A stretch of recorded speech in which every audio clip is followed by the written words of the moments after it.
Hello everyone. তোমরা এই পোস্টারটা অলরেডি দেখেছো। ফেসবুক, হোয়াটসঅ্যাপ, টেলিগ্রাম সব জায়গাতে এই একটা পোস্টার এখন তোমরা মোটামুটি সবাই শেয়ার করছে। তো এটা নিয়ে কিছু কথা বলার জন্য আজকের এই ছোট্ট একটা ভিডিও আমি বানাচ্ছি। তো বিষয় হচ্ছে, পশ্চিমবঙ্গ বা বলো রাজ্য সরকার বা কেন্দ্র সরকার, যে কোনো ক্ষেত্রেই বলা যেতে পারে যে আমরা পরীক্ষা দিয়ে আসছি, তারপর হয়তো ইচ্ছাকৃতভাবেও হতে পারে যে এই একটা করে কেস চলে আসছে মাঝখানে, সোশ্যাল মিডিয়াতে তুমুল আলোচনা, তুমুল আন্দোলন, কিন্তু যেখানে গিয়ে আন্দোলনটা করলে কাজ হবে সেই আন্দোলনটা আমাদের আর হচ্ছে না। তো যাই হোক, কিছু জিনিস তোমাদের একটু শেয়ার করার আছে তোমাদের সাথে। এই যে ছবিগুলো দেখছো, এই ছবিগুলো ফেসবুকে তোমরা বিভিন্ন পেজ বা গ্রুপে হয়তো আগেও দেখেছো। আচ্ছা, ভালো করে দেখে বলো তো এরা কারা? কি হতে পারে? পড়াশোনা জানে না, হয়তো চলো কোথাও কাজ করতে গিয়েছে, সেই কাজ করার জায়গা থেকে ঘুমিয়ে গেছে, এমন কিছু একদমই না। প্রত্যেকে পড়াশোনা করেছে, প্রত্যেকে একটা স্বপ্ন দেখেছিল সরকারি চাকরি পাবে। আজ এমন অবস্থা রাজ্য সরকারি চাকরির বা আমাদের বলতে পারো পুরো দেশের চাকরির বাজারের, শূন্য পদ পড়ে থাকছে, ছেলেমেয়েরা পড়াশোনা করছে, তারপর কি ধর্ণা দিতে হচ্ছে, আন্দোলন করতে হচ্ছে, আন্দোলন করে চাকরি নিতে হবে, পরীক্ষা দিয়ে না। তো কি বলবো, তোমরা নিজেরাও ভাবো, এগুলো কিন্তু আর কেউ না, হয়তো কিছুদিন পর এখানেও তোমরাই থাকবে।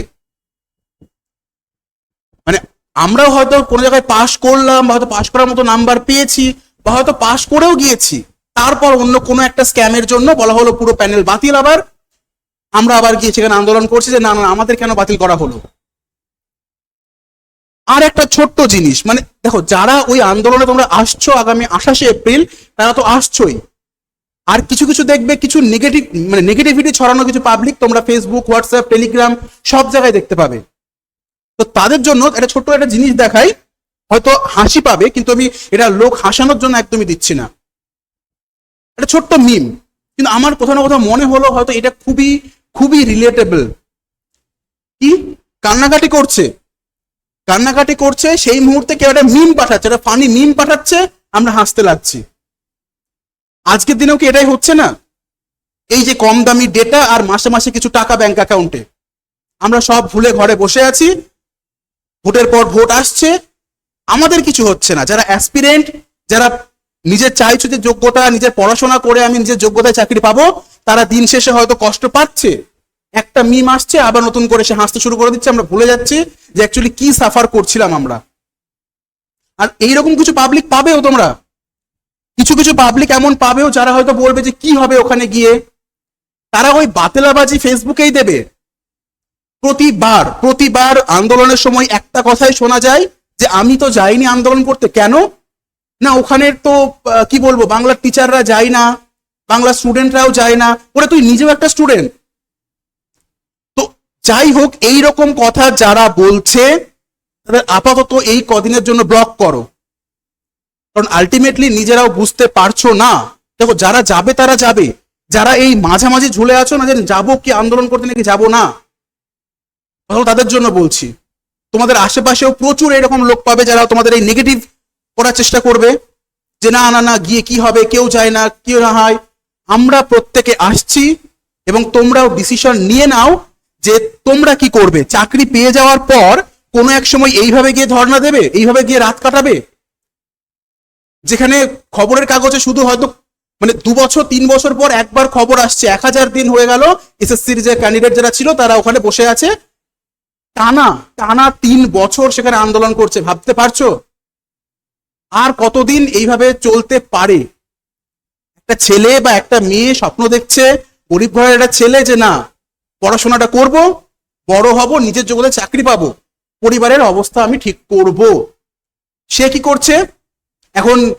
চপ ভাজো, টোটো চালাও, তারপরে কোথায় কচুরি বানার বাটি বানিয়ে বিক্রি করো। না, আমরা পড়াশোনা করেছি চাকরি পাওয়ার জন্য, না চপ ভাজার জন্য, আর না এইভাবে পড়ে থাকার জন্য। এবং সেই সেই যে মেসেজ, সেই মেসেজটা লাউড অ্যান্ড ক্লিয়ার প্রশাসনের কাছে, যারা বসে আছে WBPSC থেকে শুরু করে যেসব আমাদের রিক্রুটমেন্ট বোর্ডগুলো আছে তাদের উপরে যারা বসে আছে তারা যেন জানতে পারে যে হ্যাঁ কিছু তো একটা হয়েছে এই 28শে এপ্রিল 2025। তো প্রত্যেকের উদ্দেশ্যে বলছি ভালো করে দেখে নাও আরো একবার, 28শে এপ্রিল পিএসসি অভিযান, সময় কত? সকাল ঠিক 11টায়। কাদের এটা? কোনো রাজনৈতিক দলের না, কোনো পার্টির না। আহ্বান করছে কারা? সকল পিএসসি পরীক্ষার্থী, মানে তোমার আমার প্রত্যেকের। এটা আমাদের আন্দোলন, এটা আমাদের লড়াই। সুতরাং যদি কেউ মনে করো যে হ্যাঁ আমি ছোট থেকে পড়াশোনা করেছি, করে আমি আমার যে যোগ্য যে চাকরি সেটা আমি পাচ্ছি না বিভিন্ন স্ক্যামের জন্য, বিভিন্ন কারণে, তাহলে তারা প্রত্যেকে এখানে এসো, আমরা সবাই থাকছি।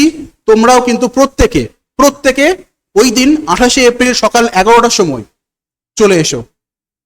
যারা দূর থেকে আসবে, এখানে অলরেডি দেখো লেখাও আছে যে WBPSC যে অ্যান্টি কারাপশন স্টুডেন্ট ইউনিটি, তারা নিজেরা বলছে আমরা দায়িত্ব নিচ্ছি যে দূরবর্তী জেলা থেকে আগত পরীক্ষার্থীদের জন্য রাত্রে থাকার ব্যবস্থাও করে দেওয়া হবে, ফোন নাম্বার দেওয়া আছে। সুতরাং যতবার কোনো এক্সকিউজ দেবে, অজুহাত দেবে, জানবে তোমাদেরও সেই মানে ভবিষ্যৎটাও ওই একটা এক্সকিউজই হয়ে থেকে যাবে। সুতরাং নিজে ভেবে নাও কোনটা উচিত না, এবং সেই অনুযায়ী অ্যাকশন নাও। ফোন নাম্বার দেওয়া আছে। যদি মনে করো যে না কোনো এরকম হেল্প দরকার, কিভাবে যাব বা দূর থেকে আসছি, থাকার ব্যবস্থা বা খাওয়ার ব্যবস্থা কোথায় কি হতে পারে, ফোন করে নাও, চলে এসো।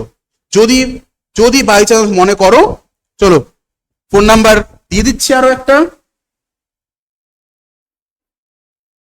9564281246 আমার পার্সোনাল নাম্বার এটা। যদি মনে করো যে যোগাযোগ করতে চাইছো, কারা কারা যেতে চাইছো, প্রত্যেকে এই নাম্বারগুলো তো আছেই, সঙ্গে আমি আমার একটা নাম্বার দিয়ে দিলাম, আমরা তো অবশ্যই যাব এবং ওখানে অবশ্যই প্রত্যেকে পৌঁছে একবার ফোন করে দিও।